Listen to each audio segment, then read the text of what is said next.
This week's edition of NJBIA is Minding Your Business is brought to you in part by AT&T, helping family, friends, and neighbors connect in meaningful ways every day.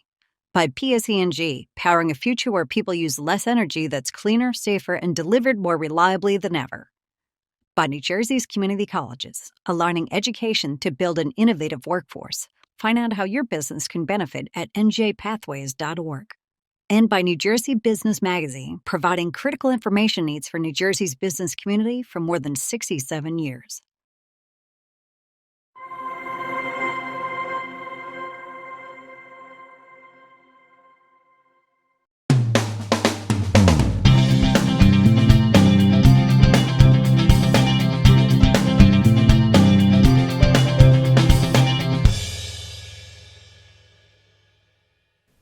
Welcome to NJBIA's Minding Your Business. I'm Bob Considine. Well, Cottage 4 is a leading consultancy and strategic firm for Fortune 500 companies and even smaller businesses who need to navigate certain challenges with the government. And we spoke to Cottage 4 founder John Koufos about his unique path to guiding organizations, coalitions, and campaigns. Have a look and a listen.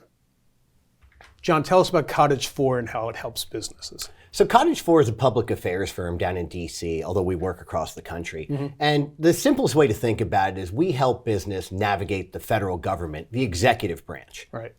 And so how many years have you been doing it? How long has Cottage 4 been in existence? The company's been in existence about 5 years. I've been doing work with the federal government, presidents, cabinet members, secretaries for about 10 at this point. Okay. So let's talk about you've worked with different administrations, correct? That's correct. So in terms of businesses, I don't want to get political, but do certain administrations have certain tendencies in terms of how they approach business? And is that what you're kind of there for, to help get them over the finish line for anything that challenge they might have? Yes, and I think that, look, good policy is good policy no matter who puts it out there. And bad policy is bad policy no matter who puts it out there. Right. But you're right, each administration takes a different tack on regulations, where they're going to do business, what they're going to fund, what they're going to prioritize. Okay. And that creates at times some unpredictability, right? Particularly for, sectors in New Jersey, for example, like pharma, medicine, et cetera, right? Logistics that have to rely on consistency. Right. So I help them navigate that, again, either with the White House, with the appropriate secretaries, or their directors. Right. And how do they use, I guess we're mostly talking about corporations? Or is it smaller businesses too? It's both. It's both. I think it's anybody who's in a regulated profession or who has public sector capture. Right. So I'll have some small companies who sell to the federal government, right? And they need to get their product, their thoughts, their vision, what they'd like to do in front of the government to take a look at it sometimes. So we do a lot of that. Really in the healthcare sector, in the tech sector, and of course my passion is the public safety sector. Yeah, we're going to get into that too. But as I think we'll also talk about, I find myself in agriculture and other things from time to time as well. Yeah, let's go into the agriculture, because it was kind of a big moment for you in your representation last year. What was that about? That's right. So Henry Farm was subject to eminent domain, 175-year-old family farm in Cranberry. It was a functional farm. And to meet the state's affordable housing requirements, the township of Cranberry, who have other suitable parcels of land, in fact, more suitable than Henry Farm, decided to take Henry Farm. The Henrys, by the way, were offered millions of dollars to sell this on the open market. They wouldn't, because it's part of their family legacy. So what we did was we realized that the folks in the Trump administration, Secretary Rollins, who was leading the charge to defend this farm, Secretary Scott Turner at HUD, but also Governor Murphy and his team were all for affordable housing, just not at the expense of this farm. So I was able to broker a deal where we brought our New Jersey delegation to a meeting at USDA headquarters that Secretary Rollins convened with Secretary Turner and some other officials. And the beauty is when we all started chatting, we left there with a deal in principle, and now the farm's going to be saved. Right. And one of the exciting things about this, a true New Jersey story. So when I received the call from USDA, it's just because they know I'm in New Jersey, right, from New Jersey. Well, the fascinating part there was, as I looked into Henry Farm, and this only works in New Jersey, I see who the lawyer is, Tim Dugan from Stark & Stark. Right. My father-in-law was a retired partner from Stark & Stark for 20 years. I said, do you know Tim Dugan? He goes, Yeah, Dugan was in the office next to me. He's one of my best friends. That's crazy. So it was my father-in-law who actually made that connection. And then Tim's advocacy was just wonderful. Well, it's funny, that is a great story. And I'm also wondering, is almost complicated when you know people, because sometimes you have to go to, I don't want to use the term nuclear option, but I'm going to, but let's say you could have said, well, we could block federal funding if this goes through, something like that, or you're breaking law ownership rules here. Is that difficult for you sometimes? Well, if you remember, that was what USDA said they were going to do. Right, they were examining every option to stop funding coming in. And I think sitting behind that was Secretary Turner saying we're going to be examining the housing dollars coming into New Jersey for this. And I think the beauty there was that I was able to sort of take the temperature down a little bit on every side. And the beauty is, and this is what I love about this business, is that we were actually all just a few degrees away from the same page.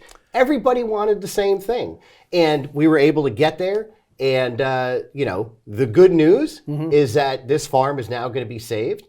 And the other good news, if you're an affordable housing advocate, this eminent domain challenge is not going to happen as well. Yeah. Because as we know, the courts can decide anything they want to decide. Right. And Supreme Courts change, policies change. Now, if you're an affordable housing advocate, you don't have to worry about the Henry Farm case crippling affordable housing policy. Right. As you were talking, I was wondering, and I haven't asked you this before, but healthcare, you provide solutions for that too. Can you kind of get into that, how you help? Sure. So a lot of times big healthcare companies or hospitals or insurance companies will come to me. I'm seeing a lot right now gearing up for the Medicaid changes in January. I'm also seeing a lot in the way the dietary guidelines are intersecting with certain health issues. So I'm doing a project with Secretary Kennedy. I introduced him at the US Capitol in June of 2025, and I was just with him about 2 weeks ago. And what we're doing there is that's a project that is a justice adjacent project. What we realized is that when you think about value-based care principles of healthcare, so value-based care, think of your accountable care organizations. You go to a knee doctor, he gives you a pill for everything and doesn't try to treat the holistic problem. Eventually, if he has a value-based care contract, he gets flagged. The one place in America where the sickest people are that drain our healthcare system on the back end, that have no value-based care system, are prisons, jails, addiction treatment centers, institutions. They're completely exempt from the value-based care principles. So one of the things I'm working on with Secretary Kennedy, and I'm bringing in ACOs from around the country, healthcare providers from around the country, people who never thought about a prison in their whole life, saying, look, you're inheriting these patients. They're driving up the cost of care. You're not going to have that bandwidth for people you have to serve in your community with or without a criminal record. So let's get to the bottom of those healthcare solutions. So Secretary Kennedy and I were together a couple weeks ago on that. We're going to be doing more throughout the year on that. But then in other things, I'll get pulled into things that I'm really passionate about. And I got to say, it's one thing at Cottage 4, I'm really lucky to keep the types of clients I want to have. So I don't, you can be selective, I guess. I'm very fortunate, and I think it's also why we're effective, So some big lobbying, big government affairs shops, they do wonderful jobs. They're built a certain way. For me, I think that when the administration knows that I bring them something, it's probably something I believe in deeply, or someone on my staff believes in deeply as well. So some of the things working on is making sure that federally qualified health centers, for example, get exempted from some of these 340B rules. That's something that's really important, right? If you're a 340B covered entity, and you go to a rebate model, but you're a federally qualified health center with razor thin margins serving the poorest people in our country, you don't have the ability to wait for the rebate. So things like that have nothing to do with the justice system at all, or some other things I get involved in. And it is great you do this, because some people might hear that and it's rather wonky, but it's incredibly important. And I think, that rebate system is going to be very, very interesting. And there's other ways to address waste, fraud, and abuse. And we have to do that, by the way, in our healthcare system. Has to be done. I think AI is going to help us a lot. But at the same time, while there are providers that probably should be shifted to a rebate system, or could be, the people who are our safety net as a society, our healthcare providers are our safety net. If we force them to wait for a rebate, they're simply not going to do the job. Because they're not going to be able to. So let's get into just real quick with the reentry and the public safety. Why is this such a personal mission for you? I mentioned in the intro kind of your atypical path to get here. Can you explain to the folks why you do this? Sure. So, the first 10 years of my life, I was a very successful defense lawyer. Gang, organized crime cases, murders, etc. in Brick. Right. And it's where I started in Brick. Where they happen often. And then I expanded statewide. But I was a functional alcoholic, Bob, throughout this whole period of time, right? And I drove drunk, hurt somebody in an accident, on a bender, was lying my way out of it for 3 days till I cleared up. And God bless me, when I hurt that person in the accident, they did not die. Yeah. They were able to recover as well as you can from being hit by a car, obviously, or being, and I was given a second chance in so many ways. In that situation, it was interesting. So I turned myself in. My lawyers wanted to do everything I would have done as a lawyer. Right. I said, first appearance, I'm pleading guilty. Right. Whatever the deal is, I'm not negotiating anything. Wow. And whatever it is, it is. And that's what I did. My last case, I argued, I was out on $150,000 bail, and I argued and won a case before the New Jersey Supreme Court, right? It was my last case, right? And after that, pled guilty, then went to prison a few months later. And in prison, I got a few things happen. Number one, I was able to continue my sobriety, right? Which was not always easy in prison, and, and that's an episode for another episode, excuse me. Right. But I ran into some really great officers. I ran into some really great people, but I also really learned the difference between who is a society we should be afraid of and who we're just mad at, right? And there's a big, big difference. And there are people, and some of my criminal justice advocate friends get mad at me for saying this, there are people in this world that we should be afraid of and that should never leave prison. Right. But that's not the majority. Yeah. I watched people go through the prison system and sometimes go out to halfway houses, get sent back, and they used to all tell me, they said, John, I want a job. Yeah. They would always tell me I want a job.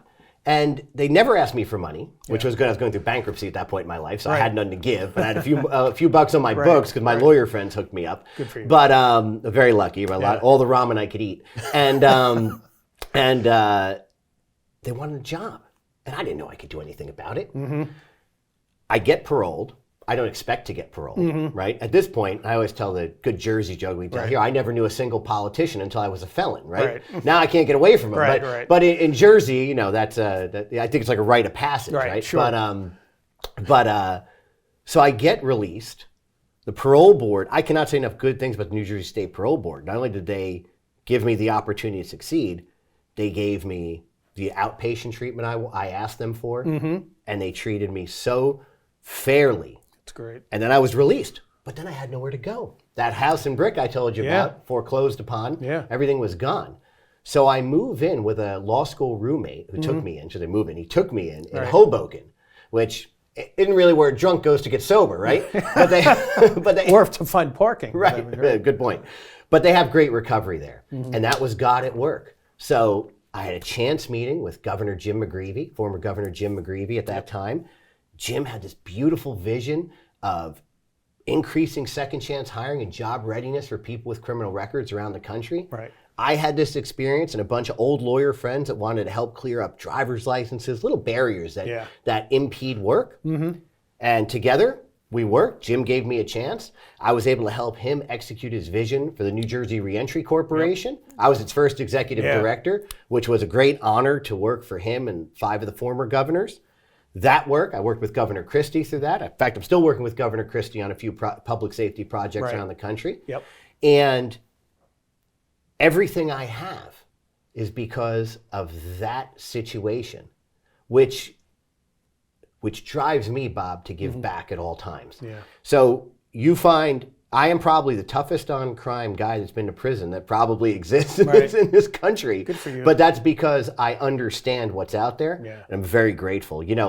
Back a few months ago, one of my trips to Mar-a-Lago, I was invited to the biggest law enforcement party bash they have to honor both law enforcement who were killed in line of duty, injured, etc. And I'm sitting there with my wife at Mar-a-Lago, and they see me with the U.S. Marshals and all these people. And I realized just how very blessed I am to be part of this conversation. Yeah. And I never forget that. And Cami, that drives everything I do. Yeah. One last policy question. Yeah. It leads to what you're talking about. I know this is an important mission for you too. This is the Healthy Prisons Initiative. Can you explain real quick what that is? Sure. So the Healthy Prisons Initiative is one of the projects I launched with Secretary Kennedy. Okay. So what we realized is that in addition to the value-based care stuff I talked about before, prisons that are not healthy are less safe, not just for inmates, but for officers. Right. So all the studies around the world have shown that when you put food that would conform with the new dietary guidelines for Americans, optimize healthcare, and again, we're not talking about the Mayo Clinic behind the wall here. We're talking about basic healthcare, and we're talking about basic food. Incidents on officers go down 30, 40, 50%. Right. In Maine, the Commissioner Randall Liberty, who has the best name in corrections, by the way, Randy Liberty, has a true farm to prison setup. He had, I think, 70 inmate on officer violence issues when he took over. Last year he had 6. Wow. All you need to know. And that could actually wind up helping businesses in the long run, because if more people are able to get out because of what they experience in prison, they might be better, more prepared for going into the workforce. That's right. One of the things I've done around the country with JP Morgan and other big organizations, Koch Industries, is to make sure that our prisons become job readiness centers. Right. Very important, especially here in New Jersey. And NJBIA was with us 10 years ago when I was at a New Jersey Reentry Corporation talking about this. So this is important. We need electricians, welders, we have an AI economy coming, shipbuilding. Right? All of these trades can be taught behind the wall if we do it right. This will be a pipeline. And all the studies from the Society of Human Resources Management show that people who have been incarcerated, the right people, appropriate people, this doesn't mean hire anyone with a record. You hire appropriately and they just so happen to have a criminal record, retention goes up 60, 70%. Right? They get promoted to management, and it makes sense, right? Because these are folks, these are folks that aren't given a chance. So if business gives them a chance, they're going to be the best employee you have if you hire them correctly. All right, thanks to Cottage 4's John Koufos for joining us. We'll be back right after these words. Hello, darkness, my old friend. I've come to talk with you again, because a vision softly creeping left its scenes while I was sleeping.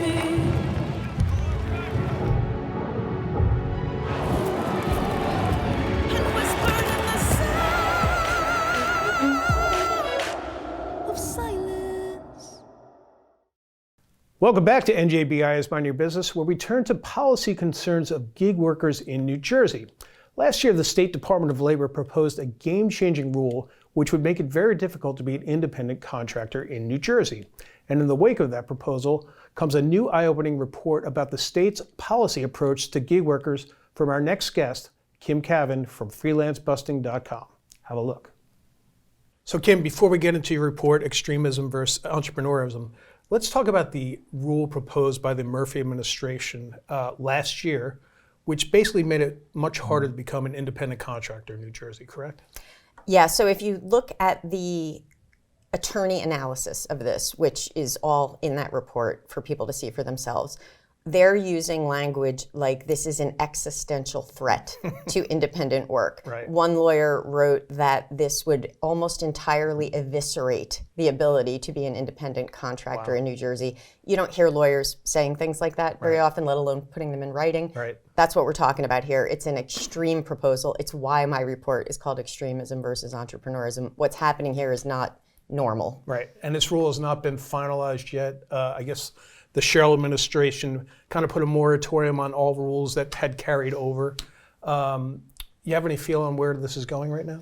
It is my sincere hope that listening to what Governor Sherrill and her team have been saying about affordability and cutting regulations and making government more accountable to the people, there are thousands of public comments, about 9,500. 99% of them are against this. It would wipe out people's incomes, either their side hustles or their entirety of the income that they make. I don't know a better way to destroy affordability and add unnecessary regulation than Right. to go through with this. I'm sincerely hoping she chooses to take a different path. Yeah, when we had spoken to the governor while she was running, she didn't have a lot of great enthusiasm for it, but sometimes you have to wonder, are they going to do something modified of it, or will there be exemptions from the Murphy proposal? Why can't there be exemptions to them?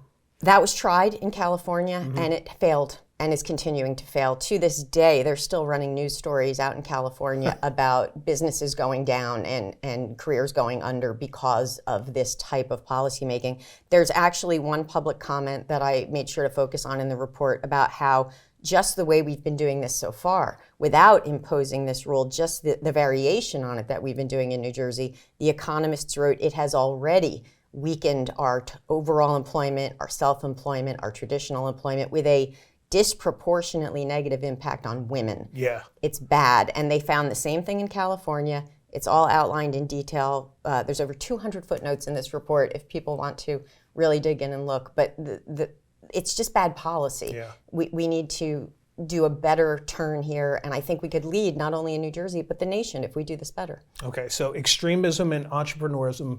Kim, tell us about this 98-page document. What were you trying to show with it, and what did you show with it?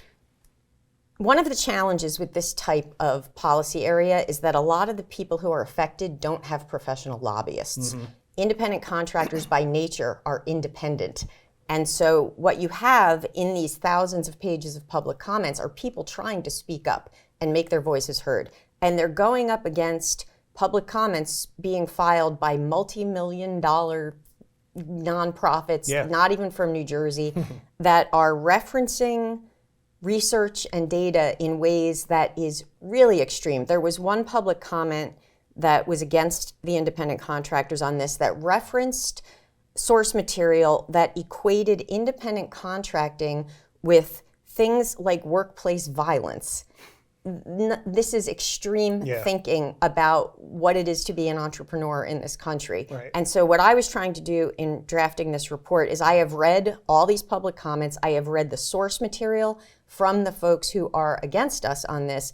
I'm trying to show just how extreme the arguments have become about independent contracting, and I am trying to raise up the voices of people who lawmakers don't get a knock on the door from. Right. There is no lobbyist walking in for them. Right, and we should tell the folks, Extremism versus Entrepreneurism, the report is available for download at Kim's website, freelancebusting.com, where she publishes news and analysis about independent contractor policy pretty much every day. I don't know every day, but I try real hard to do something meaningful once or twice a week on this because I don't see the legacy media covering it the way it should be. I totally agree with that. And when you're talking about 9,500 comments, 99% basically opposing this in some form, when you're going through it for the better part of a year almost now, are you like, I can't believe when I'm reading it at some point, and maybe that's what actually pushes you to create this report so you can kind of make it concise and clear? One of the things this report does is put into historical and national context what's happening in Trenton. Okay.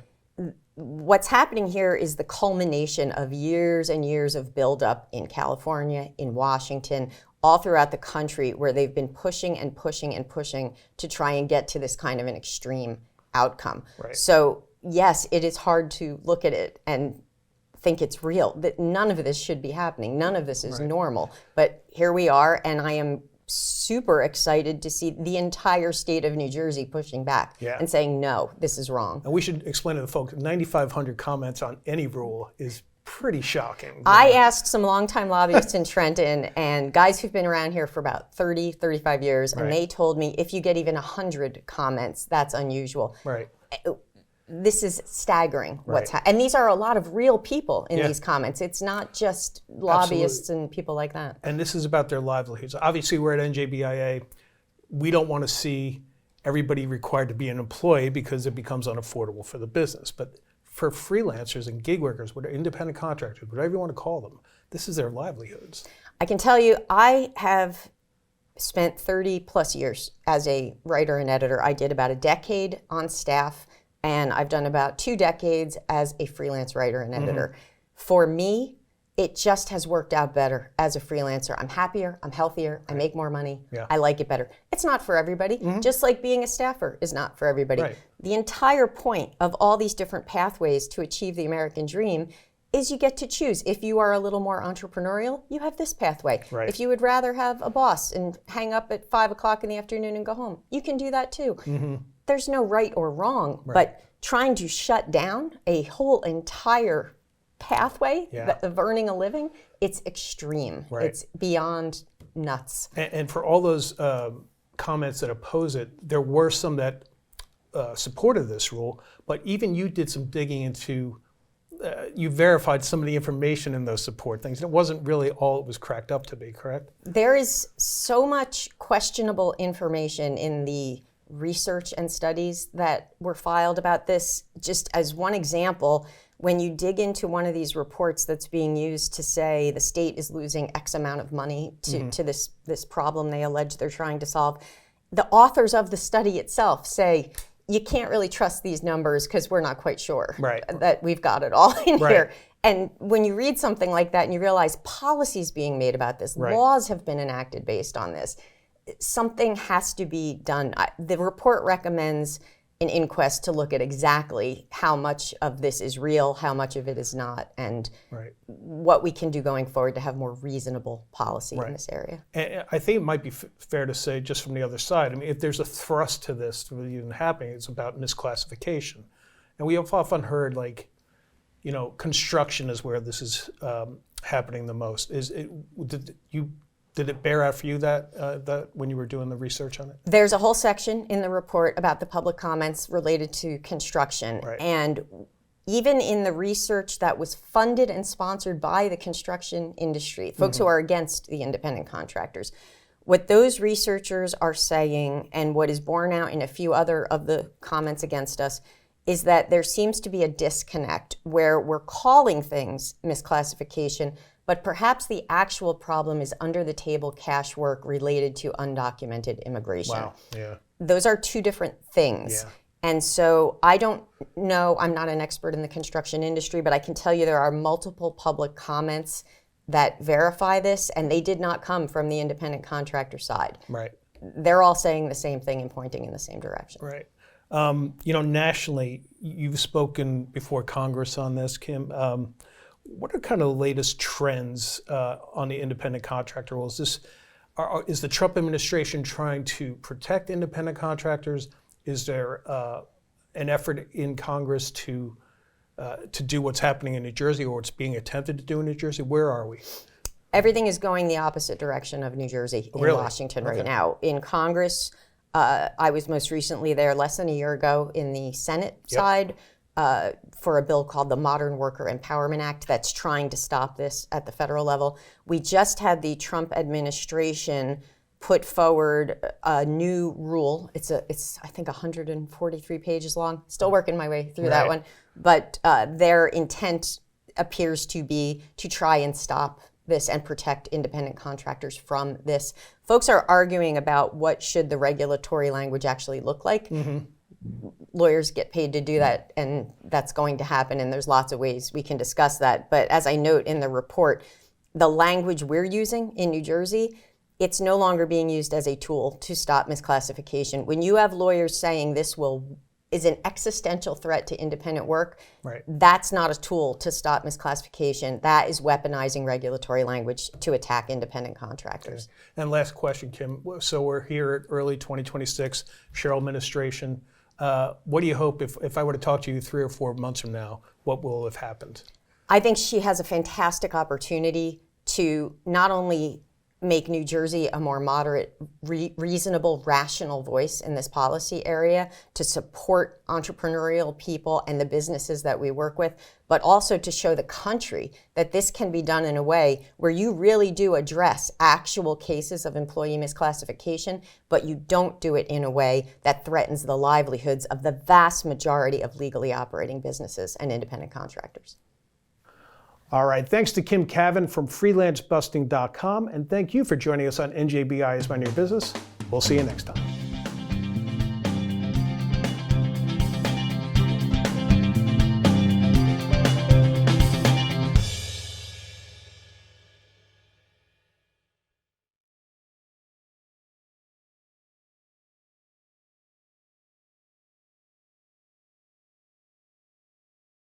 For great networking and educational opportunities, check out njbia.org/events.